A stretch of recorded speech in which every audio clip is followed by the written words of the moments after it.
If you want to be more effective in your work and in your life, and you'd like to have more confidence that you're meeting your intentions, this is where it begins. Welcome to Do Busy Right, helping you organize your information and manage your attention so that they work for you, not against you. We educate you and encourage you by discussing ways to be more effective, not more exhausted. Let's do busy right. This is going to be one of a series of posts that are going to discuss attention compass in detail. And my goal here is to equip you with tools needed to implement your own attention compass. My reasoning, I think there's a lot of people out there that are struggling with the problems that attention compass solves. Information overwhelm, the associated stress, and the stress and fear that things are falling through the cracks. If you feel that way, I want to serve you as best I can. So I'm going to tell you how to implement your own attention compass implementation. And if you can do that, then my contention is that a lot of these problems will soften, will lessen in your life. So I'm going to give you the instruction set on how to do this. And just promise me that if you try and do it and struggle, or try to do it and can't succeed, that you'll give me a call and let me help you get it fixed. So what we'll do today is we'll start with some assumptions that explain why attention compass is built the way it is and what problems it goes to solve. And this will help you make decisions about how you want to use your attention compass. And it should also help you figure out more about why you want to have an attention compass in the first place. It'll help detail these pain points that attention compass solves for people and has demonstrated that it solves for people. So with that intro, we'll take a quick look at a couple of underlying assumptions. And the purpose of these is to let you know where we have common ground, where you and I have common ground. And I think you'll agree that these assumptions make sense, and thus that the logic of the tool is going to be useful to solve the problems that we want it to solve. So the first assumption is there are more than we could ever, ... And what I mean by that, and trying to be clever, of course, is really twofold. One is there are more things to do than we could ever get done. And it's not hard to understand this, to look at your own life and look around the world at the number of things that you'd like to get done. And if you have a home and you have kids and you have a spouse and you have pets and all of these claims on your time, then you look around and there's so many more things to do. And we simply can think of more than we could ever get done. We can think of more things to do than we could ever get done. So that's the first part of there are more than we could ever. The second part of there are more than we could ever is there are more things to know than we could ever look at, try to consume, even understand whether or not we needed to know it. There's more information out there than could possibly be consumed by any individual. And you know the stats as well as I do. There's, X number 6 or 7 hours of whatever it is of YouTube video being created every minute. So not only is it beyond our capability now, but we're losing ground. And this is not a new thing, that there's more information out there than we could catalog, that we could assess, than really we could even be aware of. I think going back to the first libraries, however far back you want to go, the Library of Alexandria, somebody walked in there and said, well, there's no way I could ever read all these scrolls. And they were right. And all of this sounds like it's just bad news. It's just, well, we're human and we're stuck with it. But beyond that, and I guess it kind of is, but beyond that, it makes us fear. It makes us fear forgetting, losing, missing something, missing out on something. We want to do all these things, and we look at it and we recognize that we can't. So we have this background stress level of, well, it's not happening. So there are more than we could ever, and that's two parts. There are more things than we could ever get done, more things to do than we could ever get done, and there's more information to know than we could ever look at or catalog. The other underlying assumption is that we have that fear, since we have that fear, that there's this low level continual stress for us.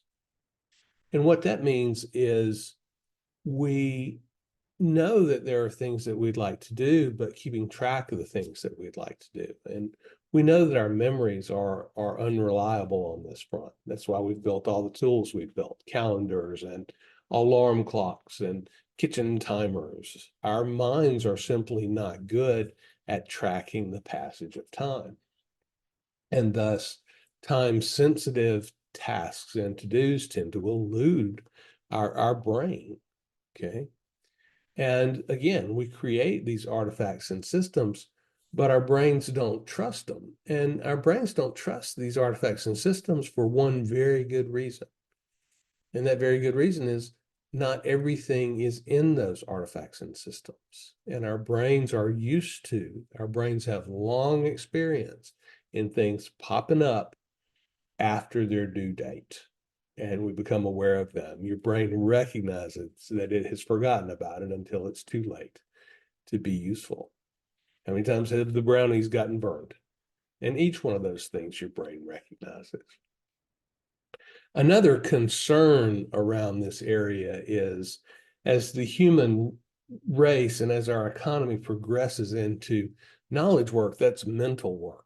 And when we try to keep things in our skull, when we try to remember mundane things, then there's this workbench idea that we're using up part of our productive asset. We need to be applying our brain space towards solving problems, towards making progress in the world, towards helping people, not towards trying to remember that the appointment is in 28 minutes or whatever that is. We need to build systems that help us remember these things so that we're not misusing that very valuable brain space that we should be applying to other kinds of problems.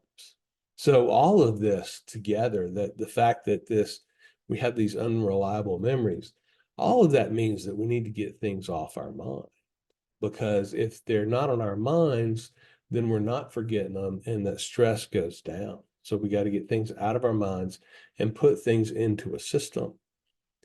And that system then will help us where our brain is weak.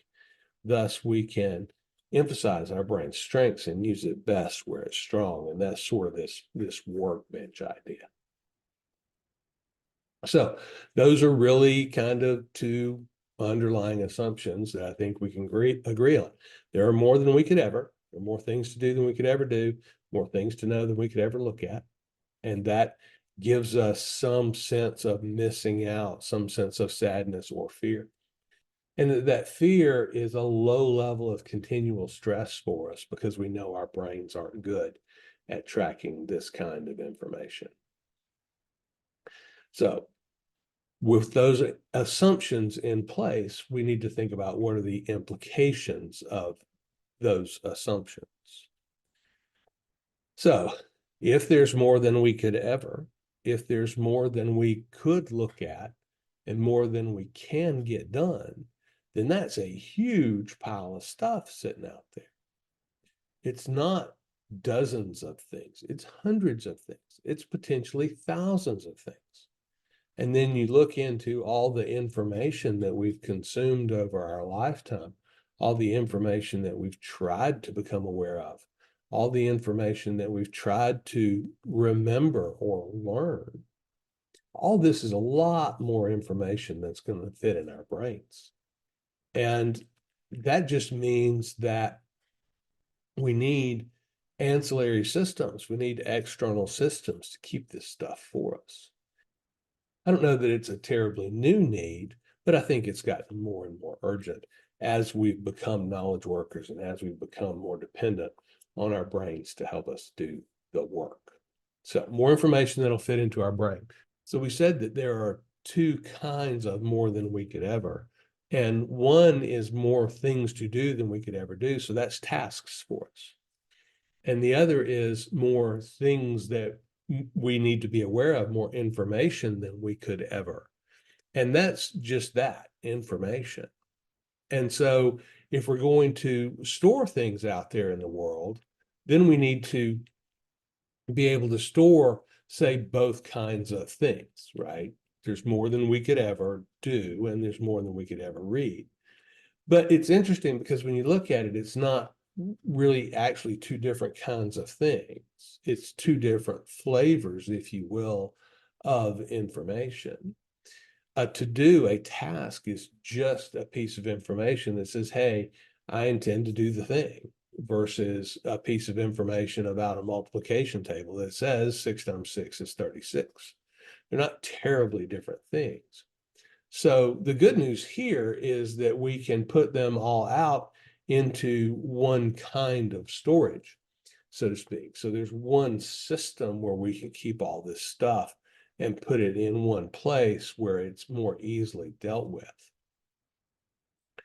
Now, it's a ton of stuff, which means it's a huge number of things, and it's actually double huge because it's a huge number of to-dos and it's a huge number of pieces of information. So all of that means that really our tactics are inadequate.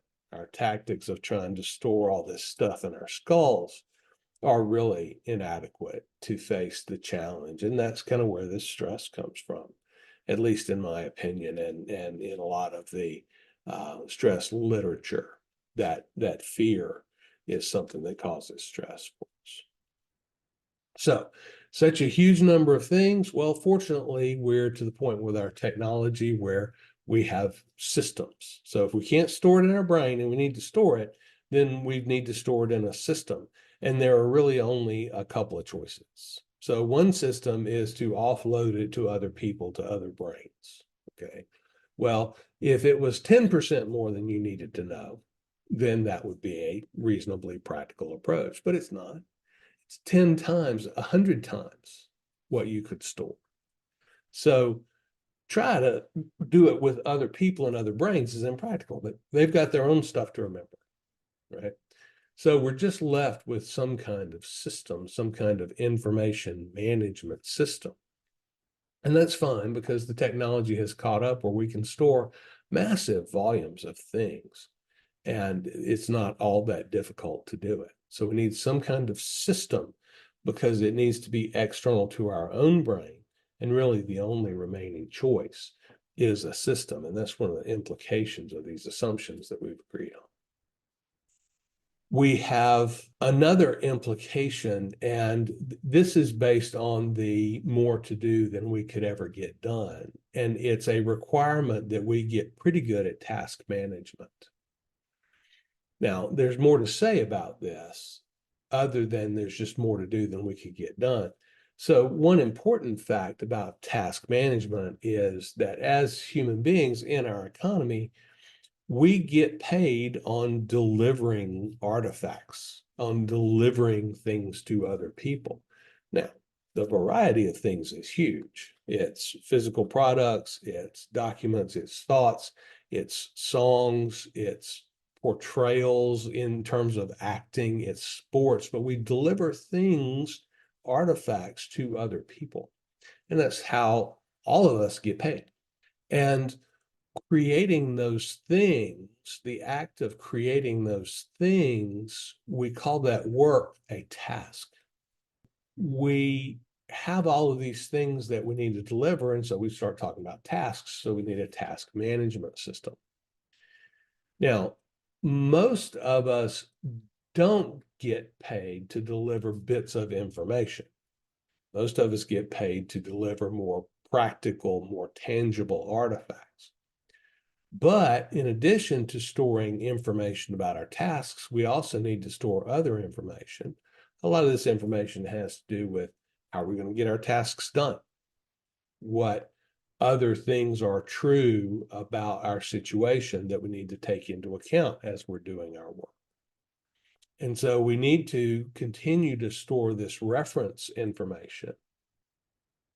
And when we look at this, again, this almost breaks down into two kinds of information, and we deal with that in one of our workflows, but really it's just information.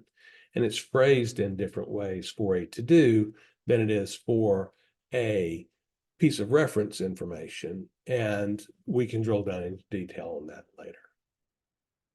The point is, tasks need to be first-class citizens in our information management system. So there needs to be some very good way for us to track this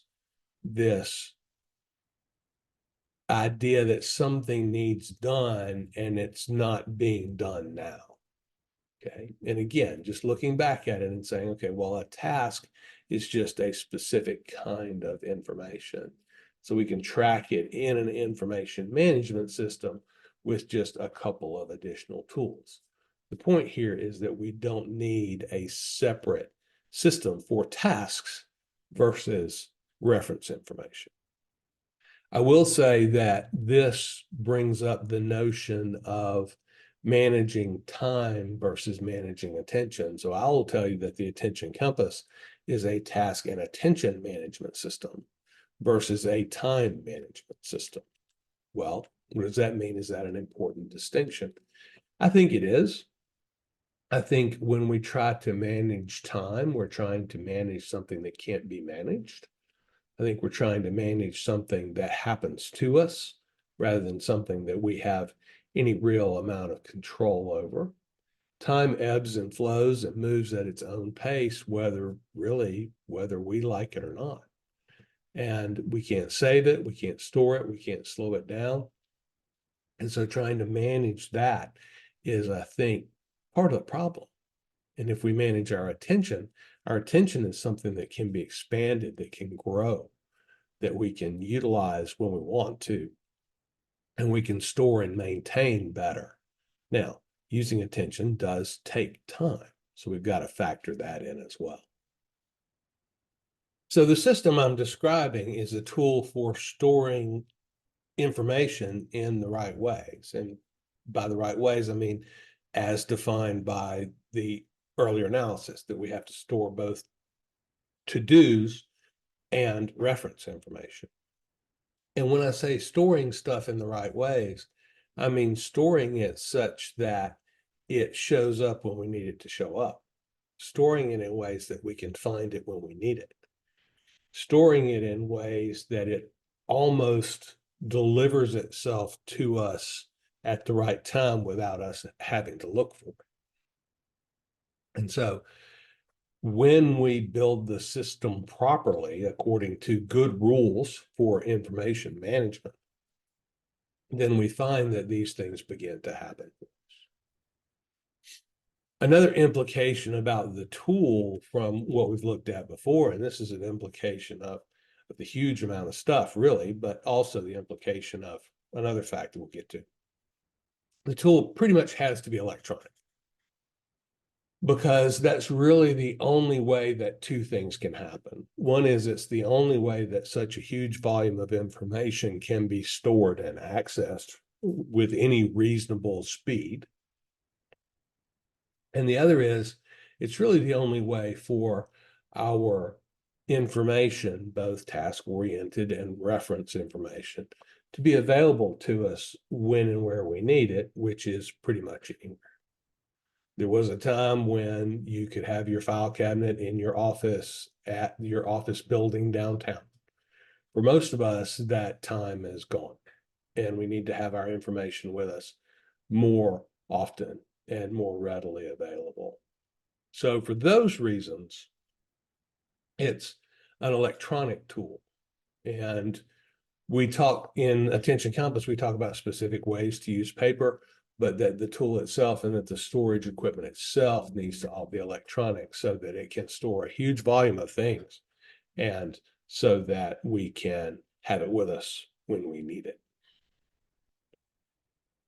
So finally, I'll say, when we talk about task management, it's important not only to have a storage tool, but it's important to have workflows around that storage tool. It's important to have work habits and work processes that help us manage and maintain the information in the tool, but also that help us utilize the information in the tool in the best possible ways. There are 4 workflows in Attention Compass. So now that we've kind of laid this out, I'll tell you about these 4 workflows in a minute, but let me tell you a little bit about where we're going from here. So we'll talk about some of the properties of this system and how the system needs to work.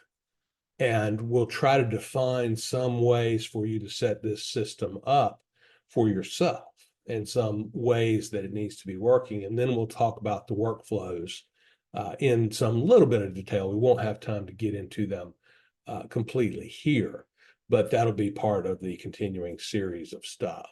So where we are is we've talked about Attention Compass and what its purpose is. Its purpose is calm clarity around executing our stuff.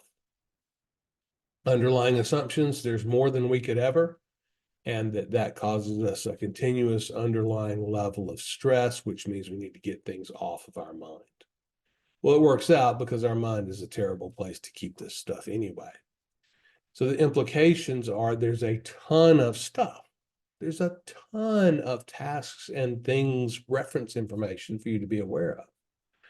That means we have to store it in a system. And since part of it has to do with to-dos and has to do with things that we want to accomplish in the world, then tasks have to be a first-class citizen and not some weird thing that we tack on the corners of the system. So now we get out into the properties of this system, and I mentioned this a minute ago. So an electronic system is the best. Okay, well, why is that? Why can't we use paper? Well, electronic, I'm going to call electronic storage intangible, and that's probably not perfect, but electronic storage doesn't quite have the same kind of physical reality that other forms of storage have. Okay. And at the end of the day, we're talking about 2 kinds of storage, right? We're talking about electronic storage versus some media-based storage, which is probably paper. And if you try to write down all the things that you might be responsible for, if you use a piece of paper to try and write down all the things that you might want to do, if you use a piece of paper to write down all of the information that you need to be aware of or that you need to become aware of, then you're going to find very quickly that it's an unmanageable amount of information. And so we tend to think of like the intangibility of it, of electronic information. And it's really fascinating to see that. And so oddly enough, in the modern economy, we've gotten so used to electronic systems.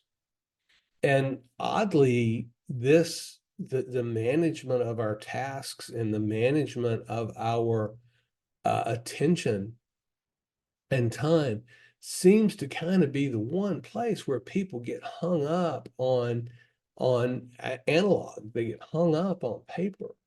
And I guess maybe because we think in terms of books, or that's what our habit is, or whatever it is, we think in terms of permanency.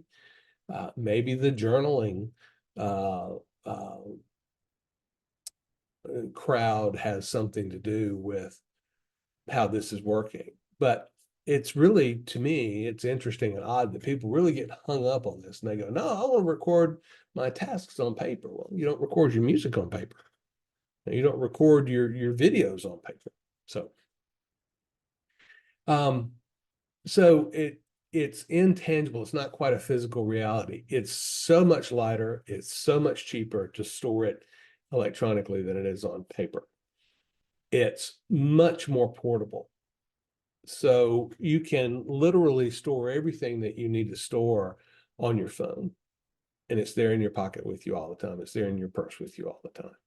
And so built properly, a system gives you access to your information, which is both your reference information and your tasks all the time.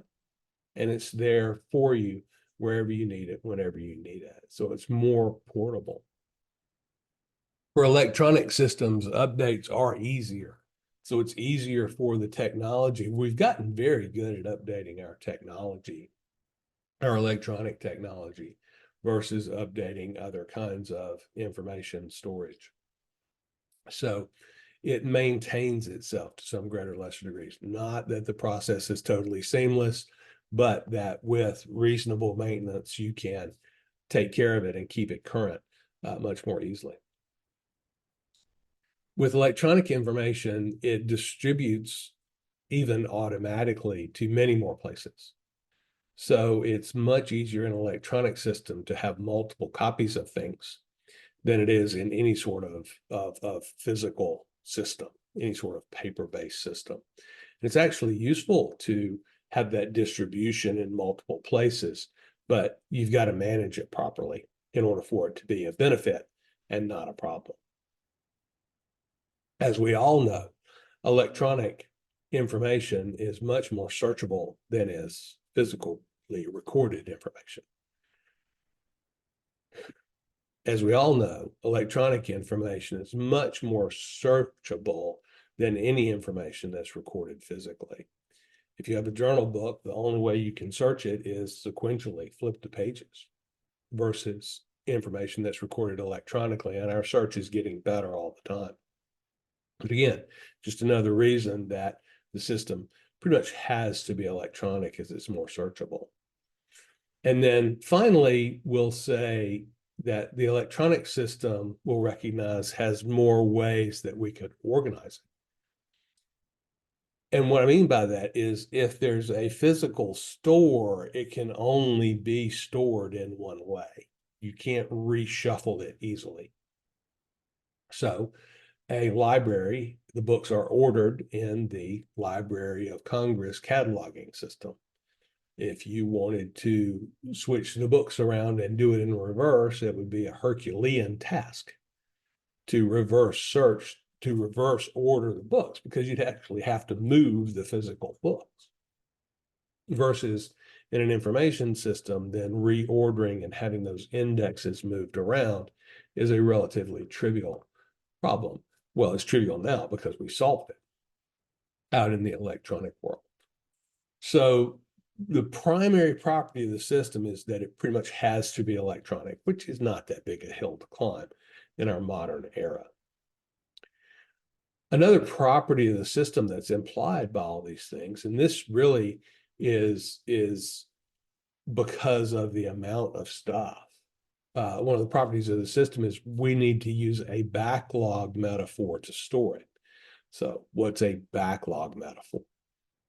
A backlog metaphor is the record is permanent, but we use search and indexes to make different parts of it more visible to us at different times.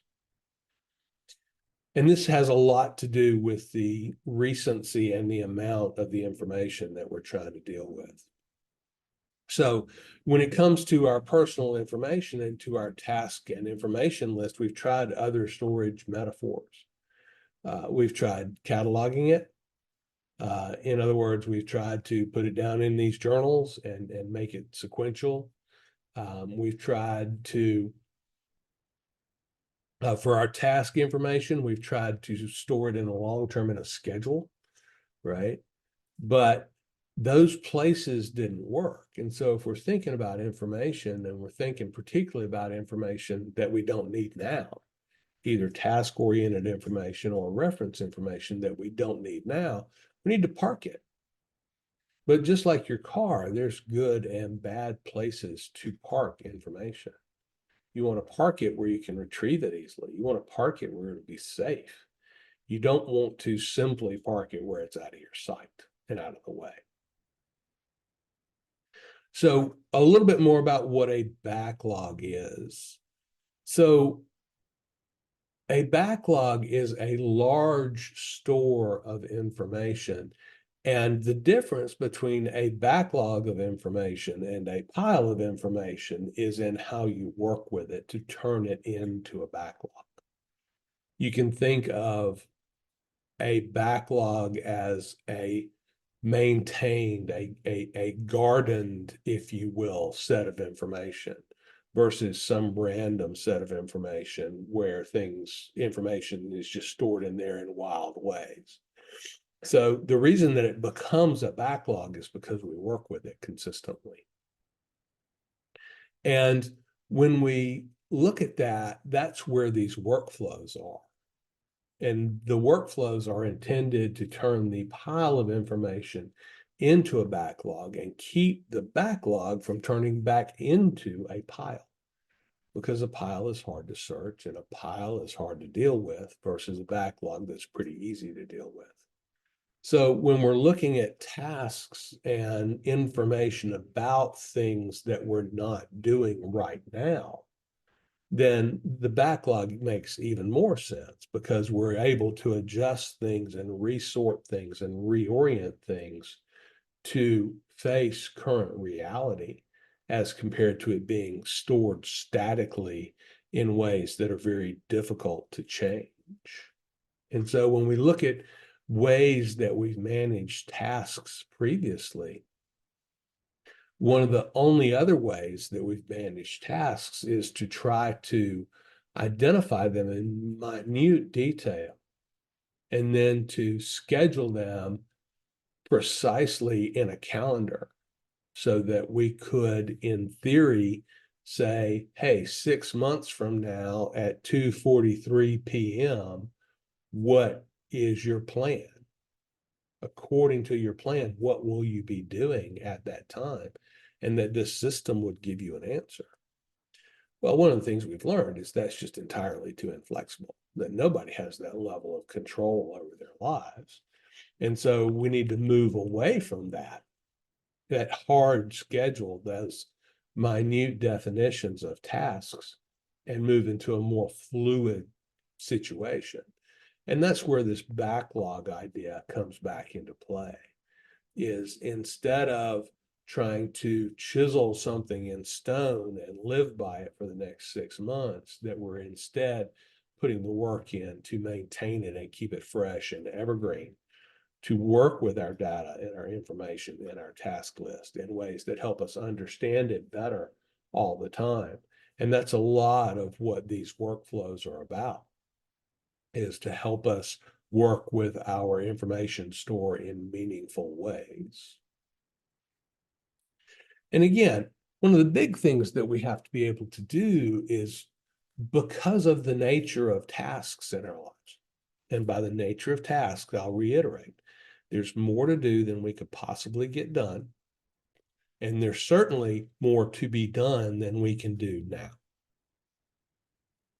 Well, what that means is that we're aware of tasks that we can't do, and thus we need to postpone those tasks. And that's just the simple act of what we're actually doing. If there are 10 things to do and you pick one of them, then you literally have postponed the other 9. You're not doing them now.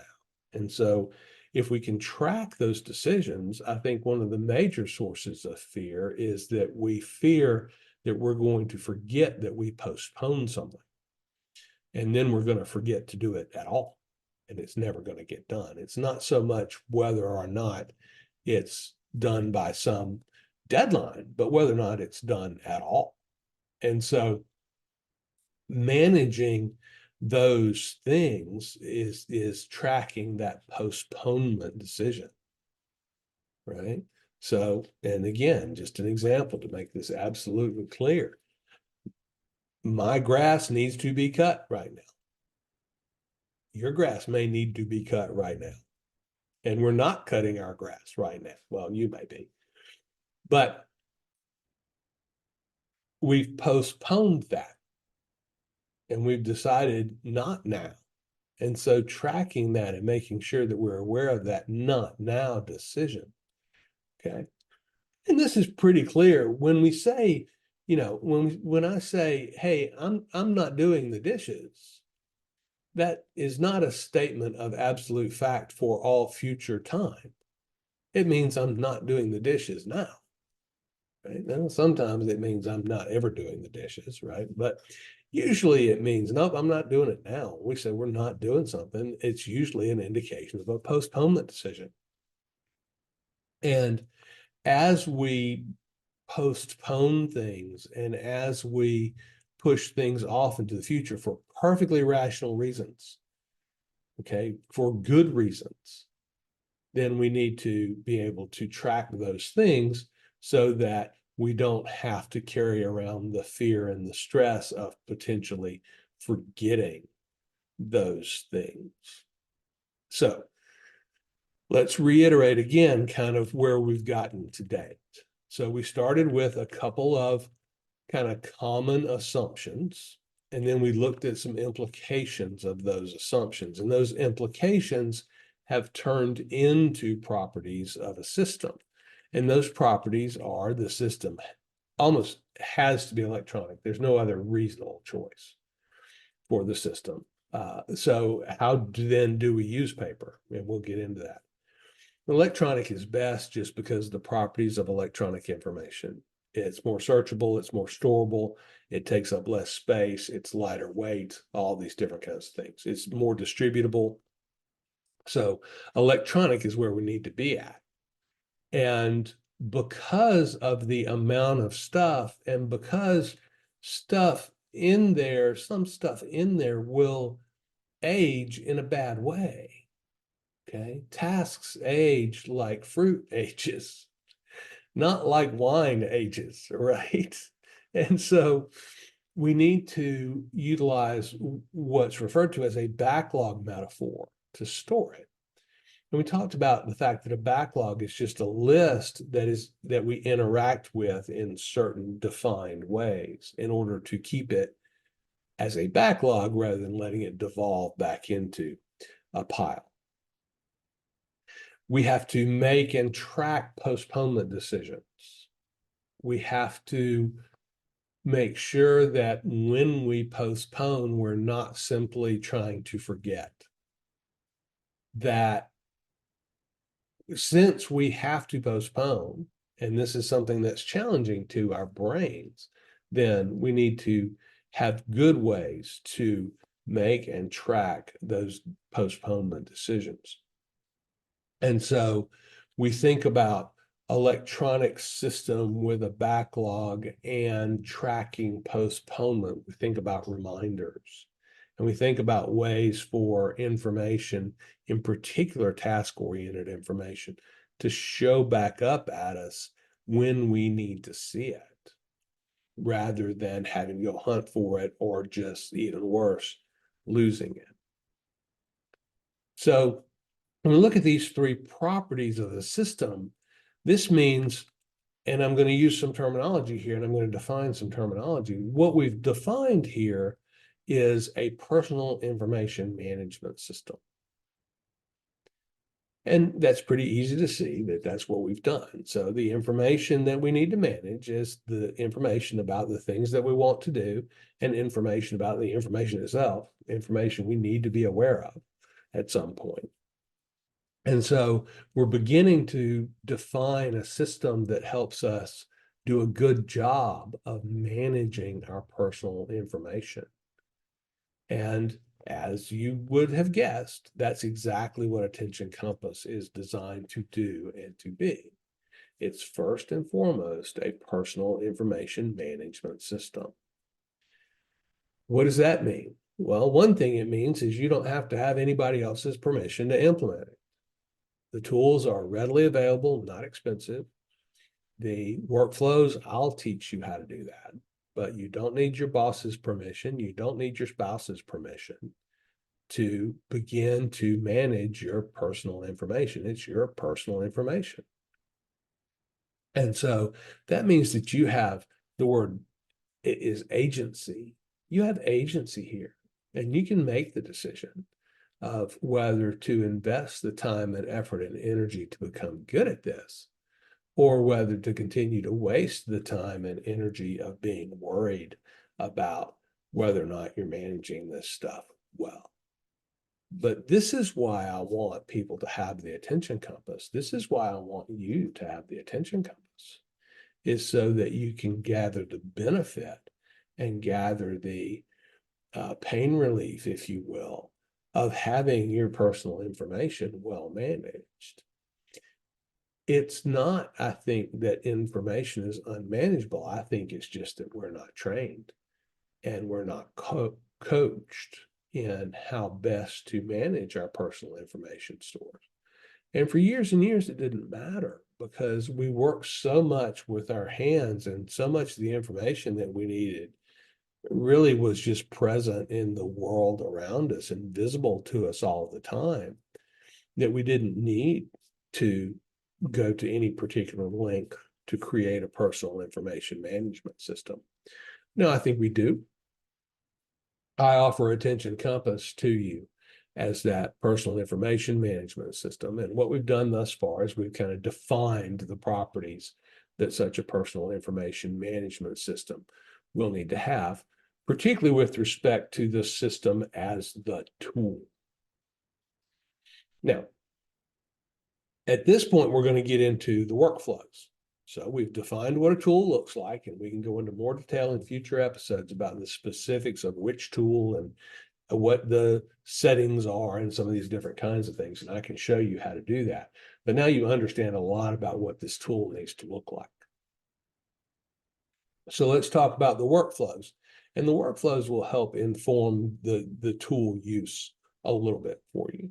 And I'm just going to have to skip over these real quick, and in future episodes, we'll drill down. Because as I said before, the data store is only as good as the workflows and the consistency with which the data is maintained. Because particularly task information, as I said a minute ago, ages more like fruit than it does like wine. And it's fine for it to sit there, but it can get to its past due date pretty quickly. And so these workflows are all about managing and maintaining our information store such that it maintains its vitality and usefulness for us over the long term, rather than becoming some static, dusty record of something that we thought we were doing 18 months ago. So again, there are 4 workflows, and they're all about helping the tool be a backlog management system. Because the tool can be designed, but you have to use the tool in certain ways in order for it to be a good backlog management system. So we'll cover the 4 workflows, and we'll do it in order of the most frequent workflows to the least frequent workflows. So the first workflow is capture. And capture is all about taking the stuff that we observe in the world, taking the information that our brain perceives, taking the tasks that our brains generate for us, and putting that into the system. I say it's the most frequent, and we'll talk about what I mean by that. But when we capture, we really want to be observant in 2 primary areas. So one, of course, is the external world. When we're capturing, we want to be aware of the world outside of us, because that's how new information typically gets presented to us. It's from the world outside, from things we hear, from things we see, from things we read, conversations that we have. New information shows up. Well, it's interesting because that's also how new tasks show up typically. Okay, is we're looking at the external world. And as we're observing the external world, capture is us recording important things about the external world. Important is important to you. It may or may not be important to me, and that doesn't matter. And this is a distinction that we get into later. But we're observing the external world, but we're also observing the internal world. When we think about capture, if we have an idea about something, hey, a new way to try to solve a problem, we want to capture that and not let it simply percolate in our brains for too long. As soon as we have the idea, we want to externalize it so that we can figure out what to actually do with it, rather than just leaving it sit in our brains to be forgotten, lost, or trampled by other information. So when I say capture is the most frequent, capture is really, I'm going to say, semi-continuous.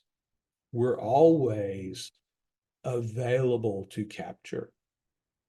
If we're doing a piece of work and we're focused on a piece of work and something happens in our internal world, we need to capture that. If hopefully, as we're doing our work, we've done a good job of blocking out the external world, which is actually pretty easy. And so the external world is not presenting things to us, but we still need to be available to capture from the internal world.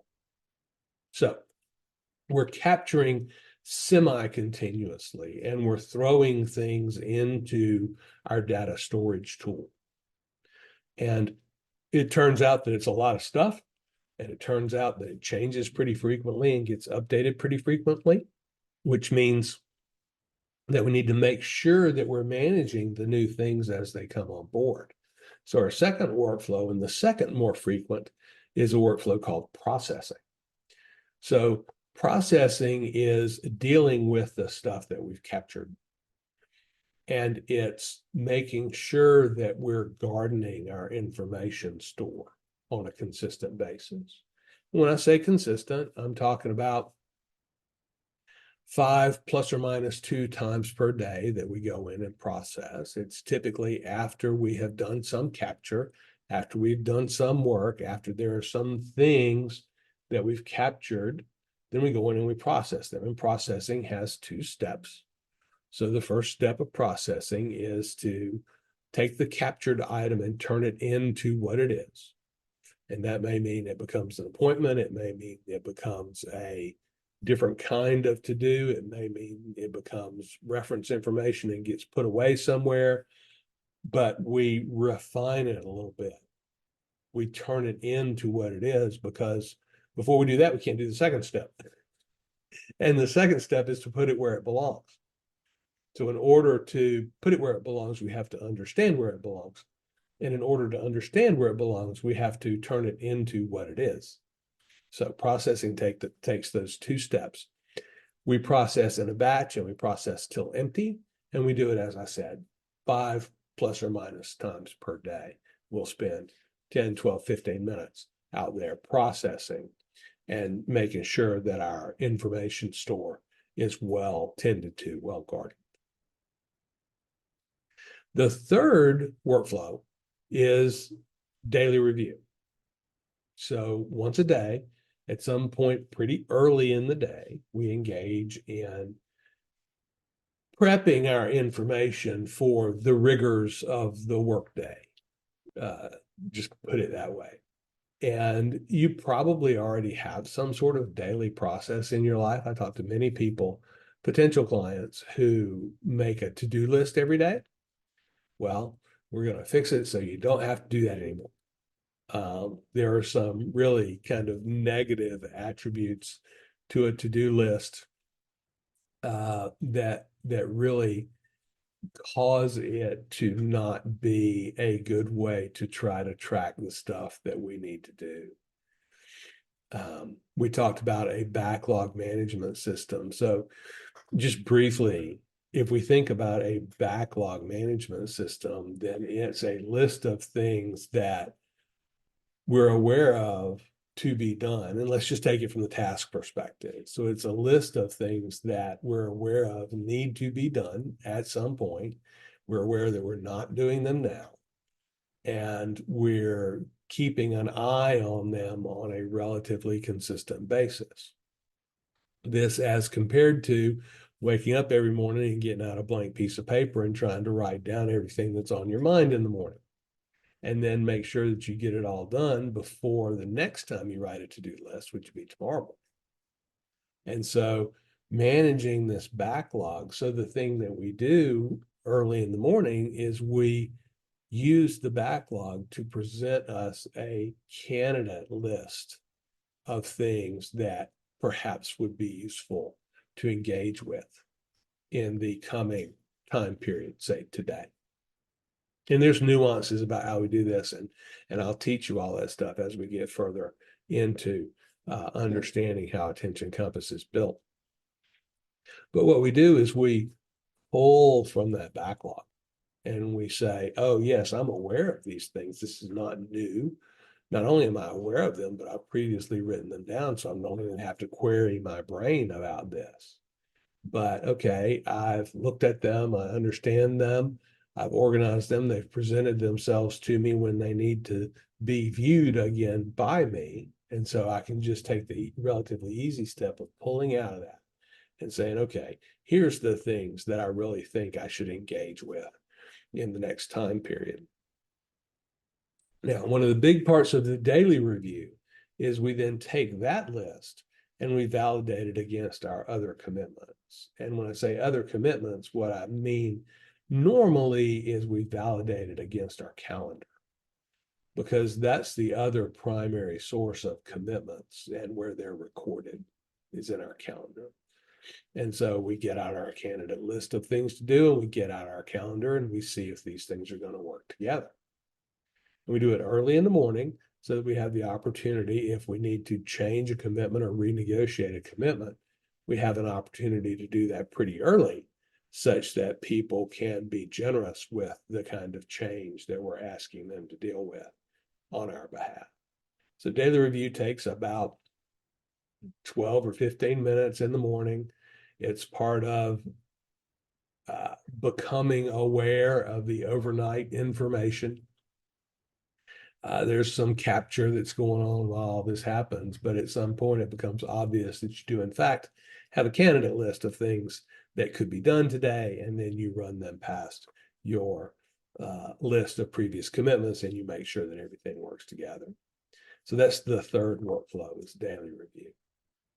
And the fourth workflow, finally, is weekly review. And weekly review is a 45-minute time period that happens about once a week. In fact, it's scheduled for exactly once a week, so we don't forget to do it. We don't push it around our calendar. There's a whole lesson on a script for weekly review, and there are certain ways that we walk through. It's basically, I say script, it's basically a checklist to help us think through the fact that, yes, we need to look at this, yes, we need to look at that. And what happens with weekly review is it's an opportunity to get away from the individual task level and look at bigger things like projects, at bigger things like goals, and to see how we're making progress against those bigger picture things. Maybe the most interesting feature of weekly review is that when we're finished with weekly review, and by we, I mean people who have implemented Attention Compass, that's the most clarity and control that we feel. And we feel it once a week. And it feels really good, because when weekly review is done and done well, we have this sense that we are actually in control of everything that we're aware of, and we're up to date on all of our commitments, and that all of the things that we've postponed are well postponed, and that all of the information that we're aware of that we need to be responsible for is stored somewhere where we can see it again. When we finish this weekly review process, that's when we're really at the very peak of our sense of calm control of our information and our tasks, and thus of our attention. So, quick review. There's a tool. We talked about the nature of the tool, and how the tool needs to be set up, and how the tool needs to be architected, what the tool needs to be able to do. But the tool by itself is useless without the 4 workflows that keep the tool working well for us. And we talked about those 4 workflows from most frequent to least. Capture is the semi-continuous thing that we're constantly recording information into the system. Processing is, this 5 plus or minus times a day, when we take the stuff that we've captured and we turn it into what it is, and we put it where it belongs. Daily review is this act of refreshing our backlog such that we're aware of things that need to have our attention. I'm saying today, and there's more to it. It's more nuanced than that, but you get the idea. Rather than having to sit down for 20 minutes every morning and pop quiz our brain for our to-do list, that's there already. We just need to select things from it that makes sense for us to do today. And then we need to balance that selection against the other commitments that we've previously made. And finally, weekly review is the once a week big picture assessment of where we are. And it's a great thing. Attention Compass Implementers look forward to weekly review because of that sense of calm control that's available afterwards. And at the end of the day, that's the goal. That's the goal of Attention Compass. That's why people want to implement Attention Compass, is because they recognize that they don't have this calm, peaceful productivity. And at some point, they understand, typically from me, often from other Attention Compass clients, that that sense of calm control is possible. And it's a nice feeling. And that we don't have to be frazzled and panicked all the time as we're doing our work and as we're managing our information, but that there's ways to be relaxed and to have our focus where it needs to be, when it needs to be there, such that we do our work and deliver it rather than continually worry and fret about it. And that's my goal for you. And that's why I do what I do, is because I want you to have this sense of calm, peaceful productivity in your own life. The best way I know to do that is for you to implement Attention Compass and for you to start managing your information, and in particular your tasks, in ways that make sense rather than managing them in ways that just increase your stress level. So that's why I'm recording this series, is to put this information into your hands so that hopefully you're able to move in the direction of having an Attention Compass for yourself. So I'll leave it there for now. This is Larry Tribble, Ph.D. Thanks for taking some time to improve your task and information management on the Do Busy Right podcast. The show is dedicated to helping you think about how to get better at working. And we do this by improving your attention and your focus. I believe that your work is not just about your job, but about all the tasks that you do to turn yourself, your environment, and your relationships into what you want them to be. What we're really talking about here is the underpinnings of becoming who you want to be. The primary way I help people is through coaching the Attention Compass process. Attention Compass is 4 workflows and a tool set that support our information, task, and attention management. I help people with big goals to build habits that put them in a position to achieve. We do this by eliminating wasted time and wasted attention. If you'd like to know more, you can find me on LinkedIn or go to dobusyright.com for more information. Have a good week, more effective and less exhausted. Do Busy Right.